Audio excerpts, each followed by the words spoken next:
ಚಿಕ್ಕಬಳ್ಳಾಪುರ ಜಿಲ್ಲಾ ಆಸ್ಪತ್ರೆಯಲ್ಲಿ ಭ್ರಷ್ಟಾಚಾರ ತಾಂಡವಾಡುತ್ತಿದ್ದು, ಹಣ ಕೊಡದಿದ್ದು ಯಾವ ಕೆಲಸ ಆಗುವುದಿಲ್ಲ. ಈ ಆಸ್ಪತ್ರೆಯಲ್ಲಿ ಹೆಚ್ಚಾಗಿ ಬಡವರೇ ಬರುತ್ತಿದ್ದು ಅವರನ್ನು ನೇರವಾಗಿ ಹಣವನ್ನು ಕೇಳುತ್ತಾರೆ. ಕೊಡದಿದ್ದರೆ ಚಿಕಿತ್ಸೆ ಕೊಡಲು ಮೀನಾಮೇಷ ಹೂಡುತ್ತಾರೆ. ಇಲ್ಲಿನ ಸಮಸ್ಯೆಗಳನ್ನು ದಲಿತ ನಾಯಕರುಗಳೇ ಹೇಳುತ್ತೇವೆ ಎಂದರೆ ಯಾವ ನಾಯಕನೋ ಅವನಿಗೂ ನಾವು ಲಂಚ ಕೊಡ್ತೀರಿ ಎಂದು ಏಕವಚನದಲ್ಲಿ ಉತ್ತರ ನೀಡುತ್ತಾರೆ. ದಲಿತ ನಾಯಕರು ಏನಾದರೂ ಪ್ರಶ್ನೆ ಮಾಡಿದರೆ ಅವರ ವಿರುದ್ಧವಾಗಿ ಕರ್ತವ್ಯಕ್ಕೆ ಅಡ್ಡಿಪಡಿಸುತ್ತಿದ್ದಾರೆಂದು ಕೇಸ್ ದಾಖಲೆ ಮಾಡುತ್ತಾರೆ. ಹಾಗೂ ಯಾರು ಹಣ ನೀಡಿದಿಲ್ಲವೋ ಅವರನ್ನು ಖಾಸಗಿ ಆಂಬ್ಯುಲೆನ್ಸ್ನಲ್ಲಿ ಬೇರೆ ಆಸ್ಪತ್ರೆಗೆ ಕಳುಹಿಸಲಾಗುತ್ತದೆ.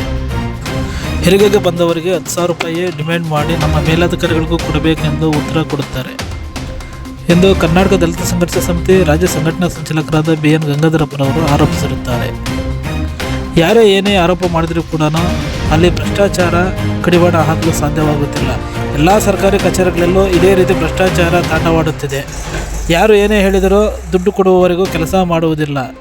ಹೀಗೆ ಆದರೆ ಆಸ್ಪತ್ರೆಯ ಮುಂದೆ ಧರಣಿ ಮಾಡಲಾಗುತ್ತದೆ ಎಂದು ದಲಿತ ಮುಖಂಡರು ಈ ಮೂಲಕ ಎಚ್ಚರಿಕೆ ನೀಡಿರುತ್ತಾರೆ. ಈ ಸಂದರ್ಭದಲ್ಲಿ ಕರ್ನಾಟಕ ದಲಿತ ಸಂಘರ್ಷ ಸಮಿತಿ ರಾಜ್ಯ ಸಂಘಟನಾ ಸಂಚಾಲಕರಾದ BN ಗಂಗಾಧರಪ್ಪನವರು, ಜಿಲ್ಲಾ ಸಂಘಟನಾ ಸಂಚಾಲಕರಾದ ಗಂಗಣ್ಣ, ಗೌರಿಬಿದನೂರು ತಾಲೂಕು ಸಂಚಾಲಕರಾದ ಶಿವಶಂಕರ್, ಜಿಲ್ಲಾ ಸಂಘಟನಾ ಸಂಚಾಲಕರು ಗಂಗಪ್ಪ, ಜಿಲ್ಲಾ ಖಜಾಂಚಿಯಾದ ಲಕ್ಷ್ಮೀನಾರಾಯಣ್, ದಲಿತ ಮುಖಂಡರಾದ ಮುನಿಯಪ್ಪ, ನಗರ ಘಟಕದ ಪದಾಧಿಕಾರಿಗಳು ವೇಣು ಹಾಗೂ ಇತರರು ಭಾಗವಹಿಸಿದ್ದರು. ಎಲ್ಲರೂ ಕೇಳ್ತೀವಿ. ಈಗಿನ ಸಂದರ್ಭದಲ್ಲಿ ಸರ್ಕಾರದ ಕಾನೂನು ಪ್ರಕಾರ ಈಗ ನ್ಯಾಯ ಕೇಳೋಕೆ ಹೋದ್ರೂ ನಮಗೆ ಕರ್ತವ್ಯಕ್ಕೆ ಅಡ್ಡಿಪಡಿಸಿದ್ರು ಅನ್ನೋ ಒಂದು ಸುಳ್ಳು ನೆಪಗಳಲ್ಲಿ ಇವತ್ತು ಕೆಲವು ಲೀಡರ್ಗಳನ್ನ ಬೆದರಿಸೋಂಥ ಕೆಲಸಗಳು ನಡೀತಾ ಇದೆ, ರಾಜ್ಯದಲ್ಲೇ ನಡೀತಾ ಇದೆ. ಆಯ್ತಲ್ವಾ? ಅದಕ್ಕೆ ನಾವೇನು ಮಾಡಿದ್ವಿ, ಇವೆಲ್ಲ ಆಗ್ತಾವಂತ ನನಗೆ ಎಕ್ಸ್ಪೀರಿಯೆನ್ಸ್ ಇದೆ. ಆಯ್ತಲ್ಲ, ನಾವು ಒಂದು ಕೇಸ್ ಈಗ ಒಬ್ಬ CO ನನ್ನ ಮೇಲೆ ಕೇಸಾಗಿ ಇವತ್ತು ನಾನು ಕೋರ್ಟ್ಗೆ ಅಲಿತಾ ಇದ್ದೀನಿ, ಅನುಭವಿಸಿದ್ದೀನಿ. ಅದಕ್ಕೆ ನಾನು ಸಬ್ ಇನ್ಸ್ಪೆಕ್ಟರ್ನ ಕರ್ಸ್ಕೊಂಡಿದ್ದು. ಯಾಕಂದರೆ ಈಗ ಪರಿಸ್ಥಿತಿ ಏನಾಗ್ಬಿಟ್ಟಿದೆ ಅಂದರೆ ಅದು ಅವ್ರಿಗೊಂದು ಆಯುಧ ಸಿಕ್ಬಿಟ್ಟಿದೆ. ಆಯ್ತಲ್ವಾ? ಸುಮ್ಮನೆ ಈಗ ವಿಡಿಯೋ ಮಾಡೋದು ಟಕ್ ಅಂತ ಕರ್ತವ್ಯಕ್ಕೆ ಅಡ್ಡಿಪಡಿಸಿದ್ದಾರಂತ ಪೊಲೀಸವ್ರಿಗೆ ಗೊತ್ತಾಗಲ್ಲ. ಇದನ್ನು ಪ್ರಜಾಪ್ರತಿನಿಧಿಗಳು ನಾವು ಹೇಳ್ತೀವಿ, ಯಾರು ಅದನ್ನು ಚಕಾರ ಎತ್ತಲ್ಲ. ಯಾರನ್ನೂ ಈಗ ಅವ್ರಿಗೇನು ಆಯ್ತಲ್ವಾ, ಅಧಿಕಾರಿಗಳು ಉಳಿಸ್ಬೇಕು, ಜನಕ್ಕೂ ಇದು ಮಾಡಬೇಕು. ನಮ್ಮ ಮುಂದೆ ಒಂದು ಹೇಳ್ತಾರೆ, ಅವ್ರಿಗೊಂದು ಹೇಳ್ತಾರೆ, ಅವ್ರದ್ದು ನಾವು ಇದು ಮಾಡೋಕ್ಕಾಗಲ್ಲ. ಅದಕ್ಕೆ ನಾನು ಈಗ ನಮ್ಮ ಲೀಡ್ರ್ಗಳಿಗೆ ಹೇಳೋದು, ಎಲ್ಲಿ ನಮ್ಮ ರಾಜಕೀಯ ಲೀಡ್ರ್ಗಳು ಮುನಿಯಪ್ಪನಿಗೆ ಹೇಳೋದು ಅಷ್ಟೇ. ಯಾಕಂದರೆ ನೀವೀಗ ಶಾಸಕರ ಜೊತೆಯಲ್ಲಿ ಯಾವಾಗಲೂ ಇರ್ತೀರ. ಇಂಥ ಸಮಸ್ಯೆಗಳು ಬಂದಾಗ ಆಯ್ತಲ್ವಾ, ಈಗ ನೀವು ನೇರವಾಗಿ ದಿಟ್ಟವಾಗಿ ಶಾಸಕರು ಕರ್ಕೊಂಬಂದು ಒಂದು ಮೀಟಿಂಗ್ ಮಾಡಿಸ್ಬೋದಲ್ವಾ, ಅದಕ್ಕೊಂದು ಸಹಾಯ ಮಾಡ್ಬೋದಲ್ವಾ. ಮಾಡದೇ ಇರೋವನ್ನ ಮಾಡಲಿ, ಎತ್ತಂಗಡಿ ಮಾಡಲಿ, ನಮಗೇನು ಅದೇನಿಲ್ಲ. ಆಯ್ತಲ್ವ? ಈಗ ಮೊನ್ನೆ ನಾನು SP ಒಂದು ಕುಂದುಕೊರತೆ ಸಭೆ ಕರೆದಿದ್ರು. ನಾನು SP ಅವ್ರಿಗೆ ಕೇಳಿದ್ವಿ, ನಾವೊಬ್ಬ ASI ಯಾರೋ ತಪ್ಪು ಮಾಡಿದಾಗ ನಾವು ಲೆಟ್ರ್ ಕೊಟ್ಟಂಥ ಸಂದರ್ಭದಲ್ಲಿ ನೀವು ಬೋರ್ಡ್ ಹಾಕಿರ್ತೀರ ಮೇಲಧಿಕಾರಿಗಳಿಗೆ ದೂರು ಕೊಡಿ ಅಂತ. ಆದರೆ ನೀವು ಇದುವರೆಗೂ ಒಬ್ಬ ಕಂಪ್ಲೇಂಟ್ ಕೊಟ್ಟಿರೋದ್ರೆ ನೀವು ಸಾಲ್ವೇಷನ್ ಮಾಡೋಕ್ಕಾಗಿಲ್ಲ.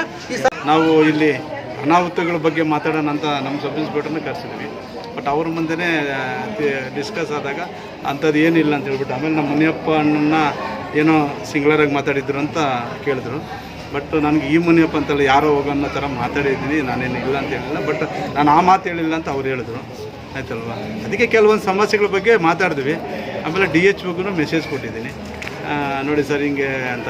ಅವರೂ ಮೆಸೇಜ್ ಮಾಡಿದ್ದಾರೆ, ಬ್ಯುಸಿ ಇದ್ದಾರೆ ಅಷ್ಟೇ. ಬಟ್ ನಾವೇನಂದ್ರೆ ಹೇಳೋದಂದರೆ ಈಗ ಇಲ್ಲಿ ಬರಡು ಭೂಮಿ, ಕೂಲಿ ಇಲ್ಲ, ಮಳೆ ಇಲ್ಲ, ಆಯ್ತಲ್ವ? ಬಡವರು ತುಂಬ ಇರೋದು, ಆಪ್ರೇಷನ್ ಆಗ್ತದೆ, ಡೆಲಿವರಿಗೆ ಬರ್ತಾರೆ.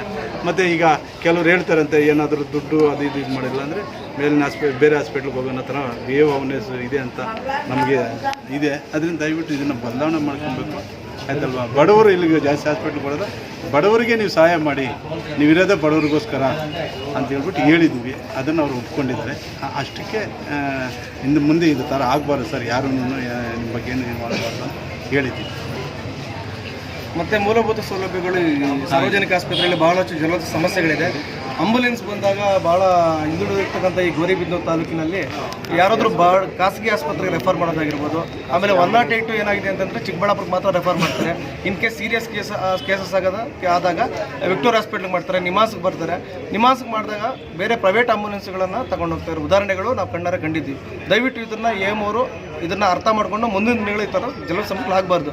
ಮುಂದಿನ ದಿನಗಳಲ್ಲಿ ಏನಾದರೂ ಈ ಥರ ಕಂಟಿನ್ಯೂ ಆದರೆ ನಾವು ಉಗ್ರವಾದಂಥ ಹೋರಾಟವನ್ನು ಹಾಸ್ಪಿಟ್ಲ್ ಮುಂದೆ ಮಾಡೇ ಮಾಡ್ತೀವಿ ಅಂತ ಹೇಳ್ಬಿಟ್ಟು ಸಂದರ್ಭ ಹೇಳಕ್ಕೆ ಬಯಸ್ತೇನೆ.